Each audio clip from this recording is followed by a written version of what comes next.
जय परम पूजनीय निर्यापक श्रमण मुनि श्री सुधा सागर जी महाराज की जय हो।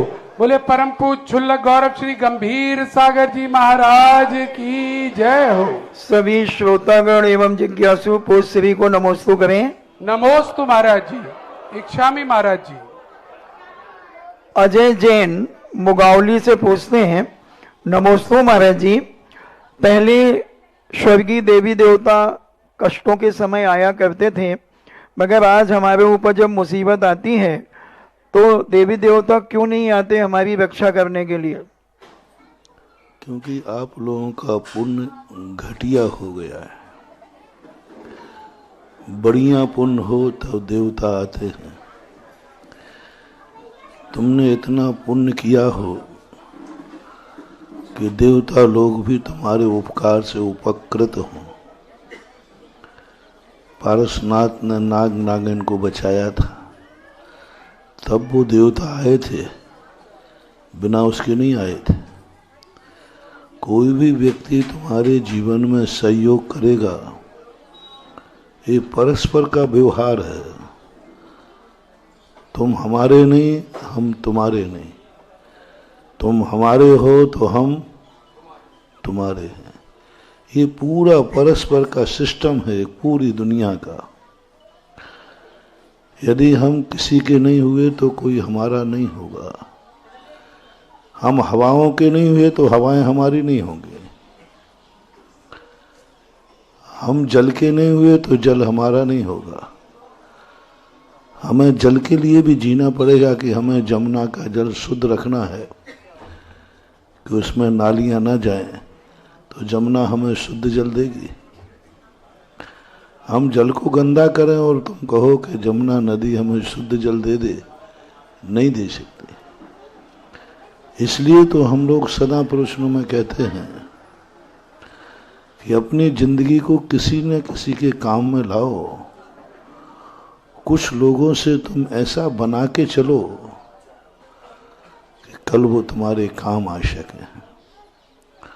उनसे भी तुम्हें बनाना है जो तुमसे पुण्यहीन है, जो पुण्यहीन है।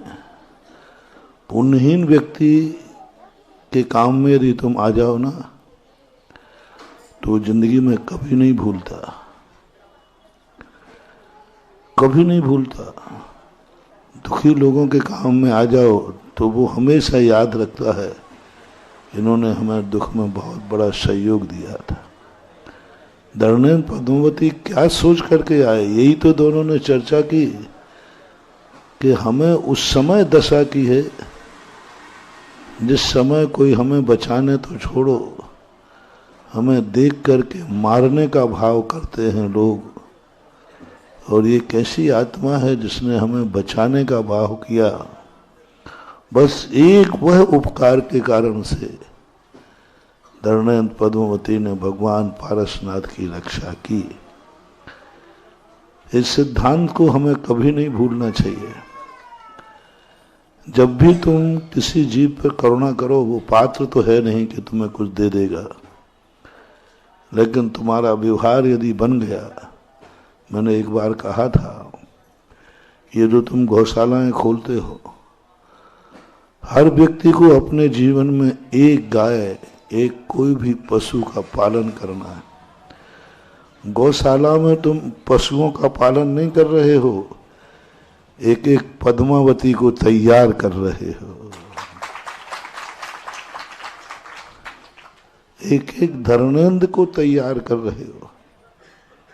बछड़े कटने जा रहे हैं, कटना उनका नियत है, क्योंकि और कोई दूसरा उपयोग नहीं है। और तुमने करुणा के कारण कहा कि नहीं, ये बछड़े कटने नहीं जाएंगे, मैं इनका पालन करूंगा।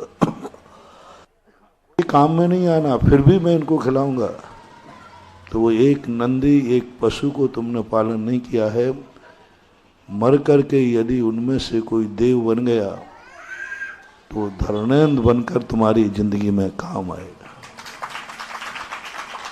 क्योंकि वो अवध ज्ञान से जानेगा कि मेरा तो निश्चित था कटना, फिर मैं बच कैसे गया। तब वो कहेगा अरे किसी व्यक्ति ने मुझे बचाया था, उस दशा में बचाया था जो हमारा मरना निश्चित था। ट्रक भर के जा रहा था, मरना ही था, लेकिन किसी ने मुझे जिंदगी दे दी।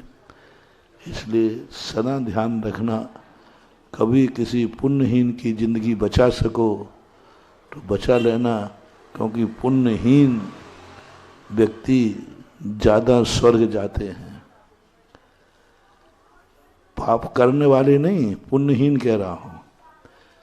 आज ही सुबह कहा था ना, जितने पुण्यवान और धनवान होते हैं इनकी गति में संदेह है, और जो धन से रहित हैं, क्योंकि इनकी पाप की तरफ प्रवृत्ति जाएगी नहीं, क्योंकि ये दुखी हैं। दुखी व्यक्ति से तुम पाप करने की कहो वो कांपेगा, वो कहता वैसे ही मैं परेशान हूं।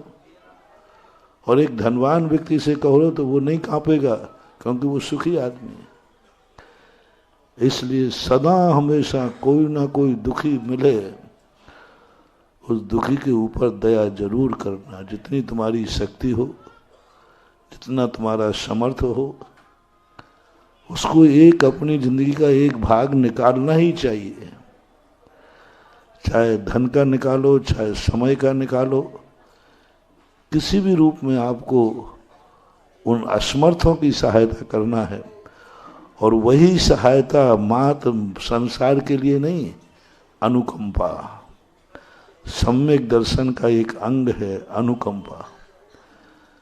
और अनुकंपा क्लिष्टीज जीवेषु कृपा परत्वम, जो दुखी जीव हैं उन पर कृपा करना भी एक सम्यक दर्शन का अंग है, ऐसा मानना चाहिए।